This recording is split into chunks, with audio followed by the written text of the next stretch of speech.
So Alex, when you made this movie, did you do it on the assumption that everybody knew about WikiLeaks, that they were all news wonks? I mean, you have to put an enormous amount of information in front of everyone. I mean, the fact is, I kind of assumed that everybody didn't know. I would go around and talk to a lot of people, particularly the people I play tennis with, who were like, Wiki what? So I think there are a lot of people who really don't know this story. And even for those who do, I think there's a lot that's new and fresh in this, particularly in terms of the way we treat Bradley Manning. Well, he was a character I didn't know anything about. And how did you get all that archive footage on him? This Army private first class, is that what they're called? PFC, or specialist, I should say. And yeah, I mean, the fact is we got a lot of that material from Facebook. Everything on this is digital. It's all online. And then we had these online chats that he did with Adrian Lamo. And that, in a way, was the biggest leap into the void for us on this movie, was could we construct a character purely out of chats? And we were very nervous about doing that initially. But people, that's how we communicate now. We get very intimate in chats now. So it seemed like, okay, fine. He'll be a character that exists almost entirely in print. I mean, we have a lot of photographs of him. But so you must have experimented a good deal with how to show the text. Yes. And you have it sort of streaming across as if someone's typing it. Explain what you had to do there. We did. We had a tremendous amount of material from these online chats between Bradley Manning and Adrian Lamo. And then we had to figure out how to portray it, even in a conversation. Like the Bradley Manning text is white against black blue, and the Adrian Lamo is the reverse. It's black against the white background, so that you can feel the conversation. But also with Framestore, who did an incredible job with the graphics, we experimented a lot with the texture so that you felt like the text was coming out of the background, that it was coming out of the screen, that it wasn't just a pure graphic element, because then it wouldn't have seemed as intimate somehow. It would have just seemed like a graphic construction. No, it was intimate. It was, and the movie itself begins with this, great shot, away in outer space. What is that? You were also sort of expressing the global internet in various graphic ways. Right. Well, we start in outer space and we end in outer space, and throughout the film we're in cyberspace. But it's the opening shot is from a U.S. satellite, which is looking down on Earth, and we use that image a number of times. Both, it's the ultimate omniscient perspective, I guess you could say, but it's also a surveillance perspective.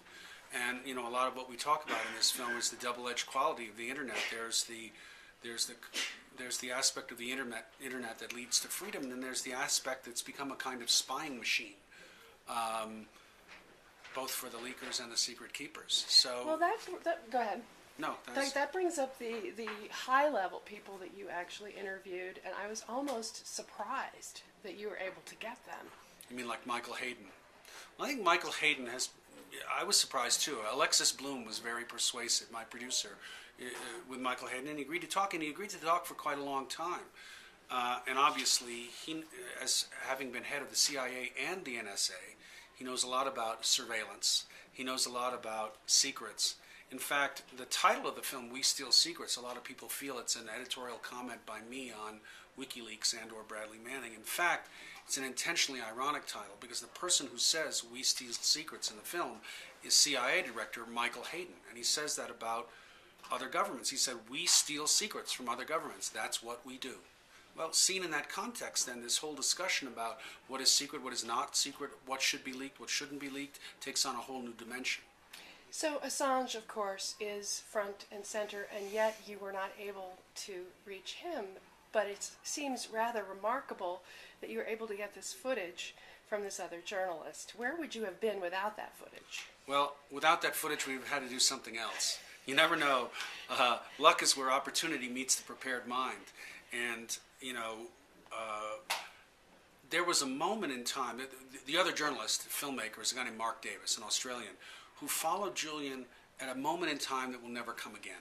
So even in an interview, it's impossible to duplicate that. Even if Julian had sat down with me, and I spent a year trying to get him to sit down, he wouldn't have been able to go back to that moment, because I don't think he's there anymore. I don't think he allows himself to go back to that rather innocent, idealistic moment.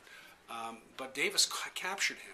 Right before the right press before conference after the leaks. The big leak. In fact, just before, seconds before, you see him talking with Julian Assange. He hasn't gotten any sleep.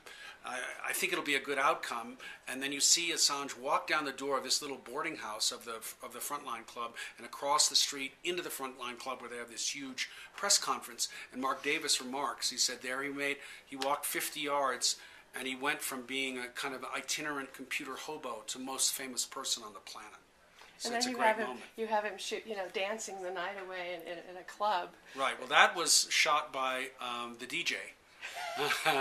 The DJ in a club shot Julian Assange dancing, and it's got a wild sort of tentacle-like whip of his arms as he dances. And as it happens, that's part of a larger sequence involving Bradley Manning's exfiltration of documents that is all cut to Lady Gaga's telephone.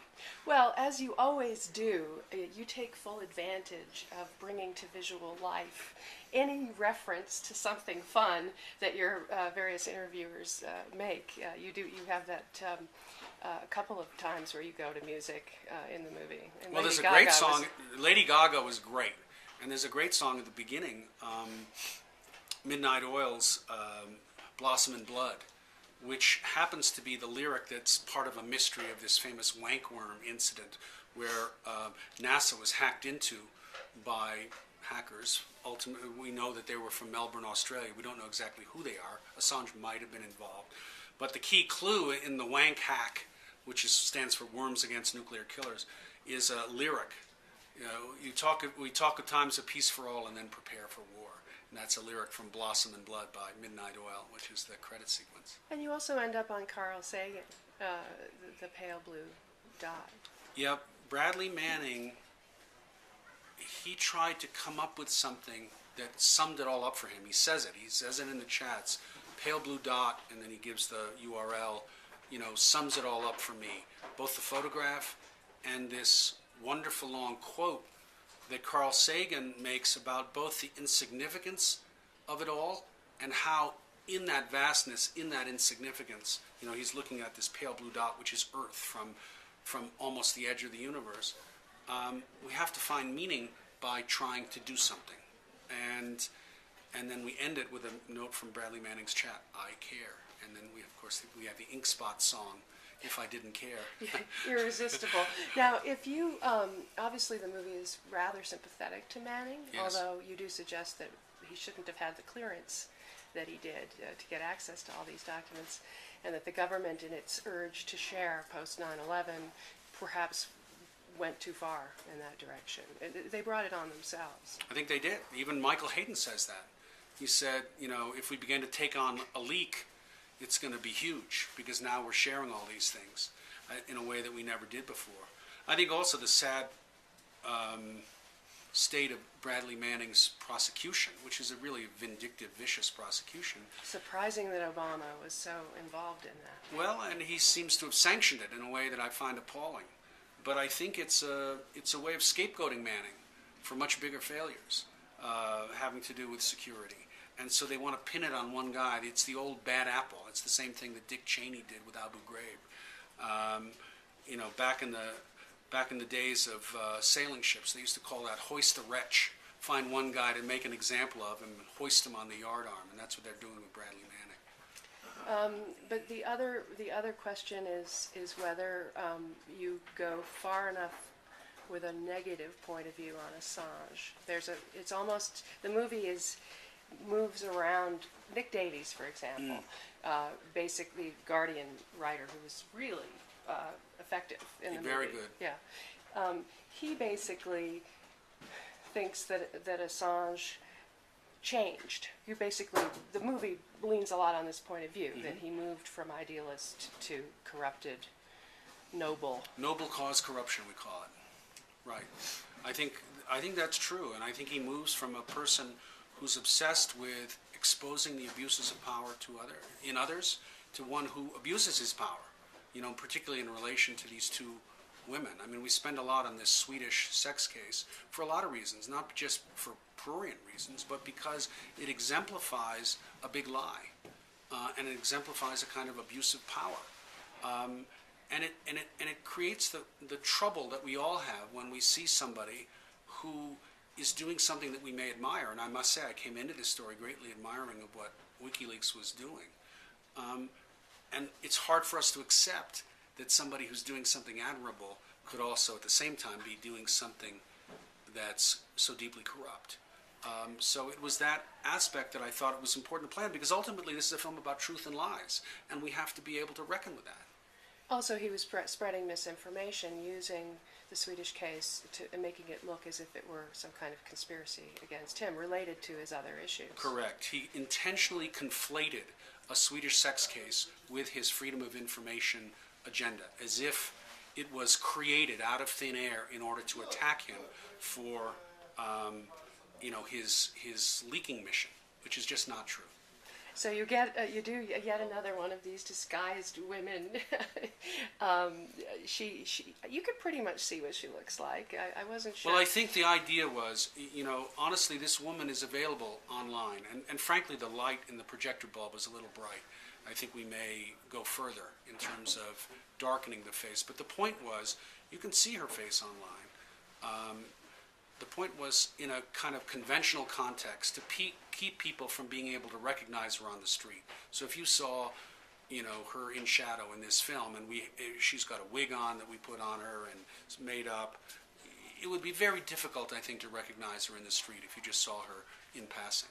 So that was the purpose. In this way, it was not a complete disguise. And I talked with her a lot about that, because ultimately I didn't want to shoot her in pure shadow, because I felt that would have diminished her humanity, by shooting intense close-up of her eyes or her mouth. You see some sense of, you get some sense of a real person as a human being. Yeah, absolutely. That whole thing about the ripped condoms is so bizarre. Yeah, it's bizarre. And And I think that, I think part of the lie is portraying the case as somehow ridiculous. That what could possibly be, Julian Assange says publicly, I mean, we have the quote in the film, these two women got into a tizzy, as if, this is just a completely ridiculous case and should be seen as ridiculous on the face. He could have taken an HIV test and nothing He could have taken happened. an HIV test and nothing would have happened. All of this would have been over, but he was the great Julian Assange. I'm going to refuse to do that. And the fact is that charges were not brought by them. They went in to talk to the police about getting him to take an HIV test, and it was the police on their own who decided to further investigate.